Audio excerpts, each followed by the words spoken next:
नन्ही रानी। एक समय की बात है, एक महान राज्य जो कहलाता था कैस्पिया।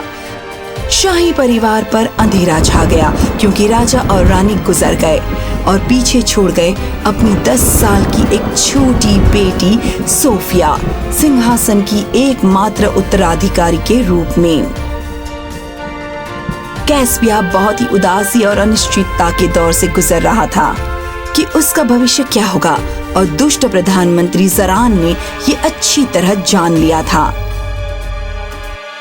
हम नन्ही बच्ची की ताजपोशी करेंगे और जब राज्य के लोग देखेंगे कि वो कितनी दयनीय शासक है, तो मैं उनको यकीन दिला दूंगा कि कैस्पिया की भलाई के लिए मैं इस पर नियंत्रण करूंगा। तो पूर्णमासी की रात सोफिया की ताजपोशी की गई। कैस्पिया की महारानी के रूप में नरसिंहे फूके गए और ढोल नगाड़े बजाए गए। जब नन्ही महारानी अपने सिंहासन पर बैठी, वो डरी हुई थी और आशंकित हुई थी, और साथ ही हाल में अपने माता पिता की मृत्यु का हरा जख्म लिए उदास भी थी। ज़रान ने उसकी आंखों में डर देखा और वो संतुष्ट होकर हंसा। मेरी रानी, मैं तुम्हें दंडवत करता हूँ और मैं अपनी वफादारी और सहायता के लिए शपथ लेता हूँ अपनी अंतिम सांस तक। क्या मैं अब अपने कक्ष में जा सकती हूँ, यदि ये ठीक है तो? ओह बिल्कुल महारानी जी। दाई, कृपया महारानी को उसके कक्ष में ले जाओ और इस बात का ध्यान रखना कि उन्हें जरूरत की हर चीज मिले। ज़रान की योजना काफी अच्छे से सफल हो रही थी, और जैसा कि उसने उम्मीद की थी, सोफिया एक छोटा बच्चा थी और वो राज्य के कामों से दूर ही रही। वो अपना ज्यादातर समय अपनी दाई के साथ गुजारती क्योंकि उसके साथ उसे आराम महसूस होता। टैक्स 3 गुना कर दो। उन्हें बताओ कि ये महारानी का आदेश है और अगर कोई उसके आदेश का उल्लंघन करता है तो उसे मृत्यु दंड दिया जाएगा। और ऐसा ही किया गया। एक तरह का शैतानी राज कैस्पिया पर छा गया। लोगों को उत्पीड़ित किया जाता और सजा दी जाती छोटे से छोटे अपराध के लिए भी, और बोलने की आजादी तो बीते कल की बात हो गई थी, और ये सब रानी के नाम पर था। पर महारानी इन सब से अनजान अज्ञातवास में रहती थी, जबकि उसके महल के दीवार के पार उसकी प्रजा दुख भोग रही थी। एक दिन कुछ ऐसा हुआ, जब वो अपनी छोटी बिल्ली के बच्चे का पीछा कर रही थी, वो दरबार में पहुंची, जहां उसने एक आदमी को देखा जो बेड़ियों में जकड़ा हुआ घुटनों के बल ज़रान के सामने था। ओह, ये क्या हो रहा है? महारानी जी, कुछ इतना महत्वपूर्ण नहीं है कि आपके दिमाग पर तनाव पड़े। इस आदमी ने गुस्ताखी की है, आपके बारे में बुरा कहा है और हम इससे निपट लेंगे। आप इससे निपट रहे हैं? हाँ महारानी जी, उसे मौत की सजा दी जाएगी। ओह अच्छा। आपका नाम क्या है जनाब? फिलिप। फिलिप, मैंने क्या किया है कि तुम मेरे बारे में बुरा बोल रहे हो? क्या आप देख नहीं सकते कि हम आपके शासन के अधीन खुश नहीं हैं? मेरी पत्नी और बेटी भूखे हैं क्योंकि मैं खाने के लिए खाना ला नहीं सकता हूँ। पर हम कैसे लाएं? जो भी हम कमाते हैं उसे आप टैक्स के रूप में ले लेती हैं। बहुत हो गया, मैं तुम्हारा सिर कलम कर दूंगा। ज़रान, तुम जाने के लिए आजाद हो। फिलिप, ज़रान, इसका ध्यान रखो कि इसे अपने परिवार के राशन के लिए भरपूर स्टॉक मिले। पर मैं चाहती हूँ कि ऐसा ही हो। हाँ हाँ महारानी। और हैरान फिलिप आजाद कर दिया गया था। ज़रान ने उसे दरबार से बाहर जाते देखा और उसने अपने दांत पीसे। वो किन टैक्सेस के बारे में बात कर रहा है? कुछ नहीं महारानी जी, टैक्स तो आम होते हैं जो हर नागरिक को देने होते हैं। सोफिया ने सिर हिलाया और उठकर वो दरबार से चली गई। बाल बाल बचे, मुझे तुरंत ही कुछ करना चाहिए। उस शाम वो घोड़े पर सवार होकर राज्य के लिए निकल पड़ा, बिना किसी को इत्तला किए। इस बीच सोफिया केवल फिलिप का वो मुसीबत भरा चेहरा ही देख पा रही थी, और वो जंजीरें जिसमें वो बंधा हुआ था, उसे बहुत दुखी महसूस हो रहा था।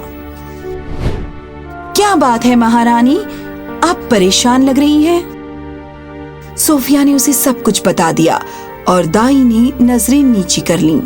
तुम्हें क्या लगता है मुझे एक शासक के रूप में भावुक नहीं होना चाहिए? एक रानी के रूप में महारानी जी, आपका सबसे पहला और प्राथमिक कर्तव्य है कि आप अपनी प्रजा को खुश रखें। मैं कहूँगी आज आपने एक महान कार्य किया है, पर ये तो बस एक झलक मात्र है। क्या मतलब है तुम्हारा? तो दाई ने सोफिया को सब कुछ बता दिया जो उसके माता पिता की मृत्यु के बाद राज्य में हो रहा था। नन्ही रानी सकते में आ गई और उसकी आंखों से आंसू बहने लगे। मैं जानती हूँ कि तुम्हारी उम्र में किसी के लिए ये बहुत कठिन होता है कि सारी जिम्मेदारी खुद पर ले, पर अब केवल तुम ही हो जो इस राज्य को बचा सकती हो। अगली सुबह सोफिया और उसकी दाई ने आम लोगों का भेष बनाया और वो राज्य के बाहर गए और बाजार में कदम रखा, जानने के लिए कि वहाँ क्या होता है। 50 कोड़े पड़ेंगे अगर इसी वक्त तुमने टैक्स ना दिया तो, समझे? पर मेरे पास पैसा नहीं है, मेरी फसलें तबाह हो गई थी। मुझे परवाह नहीं है। रुको, तुम इसे इस तरह सजा नहीं दे सकते। तुम्हें इसे रानी के पास लेके जाना होगा। यहाँ से चली जाओ नन्ही लड़की, वरना मैं दोबारा नहीं सोचूंगा इससे पहले रानी। ना केवल तुम मेरे नाम पर टैक्स इकट्ठा कर रहे हो, तुमने मेरे लोगों को सजा देने की भी गुस्ताखी की है। सिपाहियों,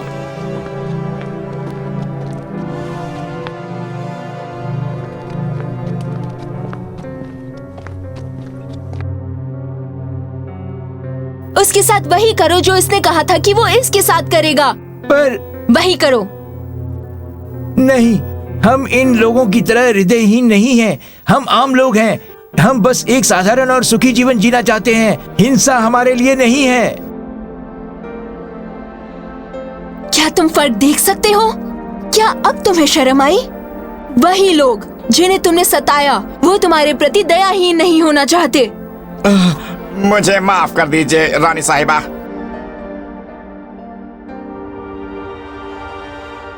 तुम्हारे सारे टैक्स नियम अभी इसी वक्त रद्द किए जाते हैं, पूरी तरह से रद्द किए जाते हैं। टैक्स सिर्फ उनसे इकट्ठा किया जाएगा जो दे सकते हैं। वो जिनकी आमदनी बस गुजारे लायक है, उन्हें सब टैक्स से राहत दी जाती है, हमेशा के लिए। और हमारे बारे में क्या? हम 3 गुना ज्यादा टैक्स भर रहे हैं, हमारे पास कुछ बचता ही नहीं। पूरा मंत्रिमंडल ही भ्रष्ट है, पर न्याय किया जाएगा। फिलिप, तुम्हारी मेरे सलाहकार और वित्त मंत्री के रूप में यहाँ नियुक्ति की जाती है, यदि तुम इस पद को लेने के लिए राजी हो। मेरे लिए ये सम्मान की बात होगी महारानी। सोफिया और फिलिप वापस महल में गए, जहां उसने खजांची को बुलाया और उसके साथ विस्तार से चर्चा की टैक्स इकट्ठा करने के विषय पर। उसने पता लगाया कि जितने भी टैक्स इकट्ठा किए जा रहे हैं वो शायद खजाने में नहीं आए, पर इसके बजाय वो मंत्री द्वारा रख लिए जाते हैं। फिलिप, पता लगाओ कि वो मंत्री कौन है और उन्हें मेरे पास लाओ। इसमें फिलिप को ज्यादा समय नहीं लगा, क्योंकि उसके सिपाही दोस्तों ने सब कुछ बता दिया। सभी भ्रष्टाचारी मंत्रियों को शहर के चौराहे में बुलाया गया, जहां उन्हें शर्मिंदा किया गया और उन्हें राज्य से निर्वासित कर दिया गया। फिर सोफिया ने जरान को तलब किया, पर वो कहीं भी नहीं मिल रहा था। उसका इंतजार किए बिना नन्ही रानी ने उन सब बंदियों को रिहा करने की आज्ञा दी जो अन्यायी तरीके से जेल में डाल दिए गए थे।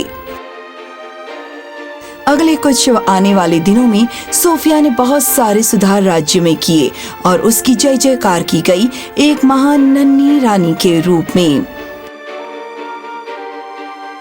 पर जब कैस्पिया में चीजें सामान्य होने लगी थीं, पर पड़ोसी राज्य जो कैस्पिया से 2 गुना बड़ा था, वो हमला करने के लिए उसकी ओर बढ़ रहा था।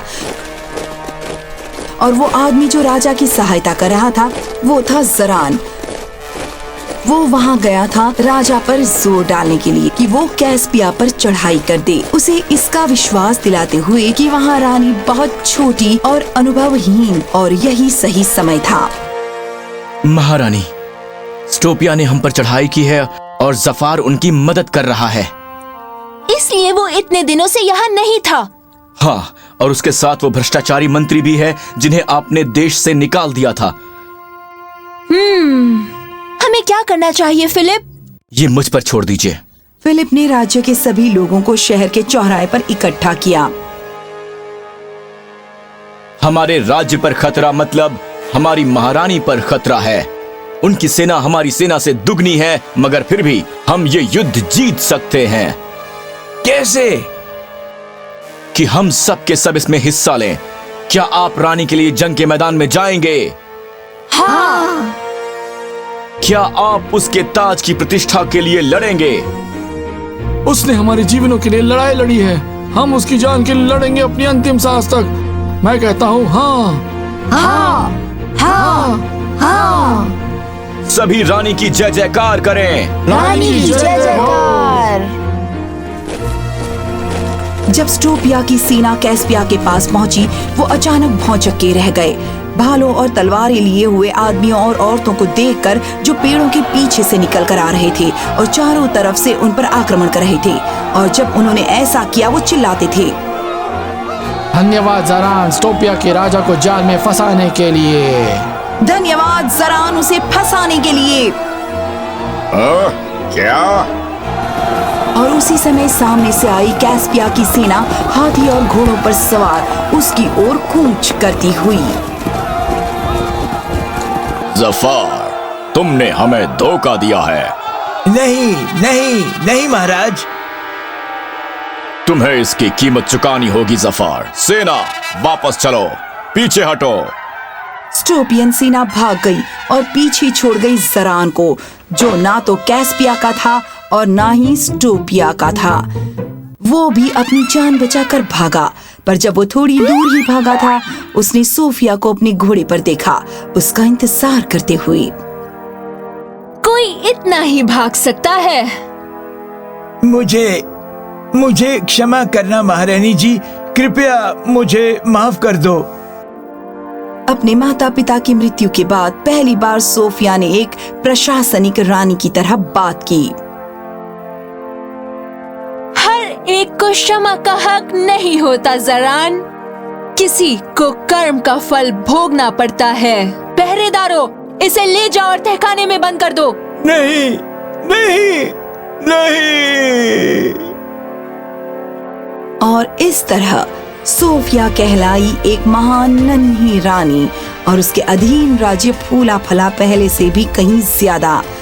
हमें ये सिखाते हुए कि कभी हमें किसी को कम नहीं आंकना चाहिए उसके अनुभव और उम्र के आधार पर।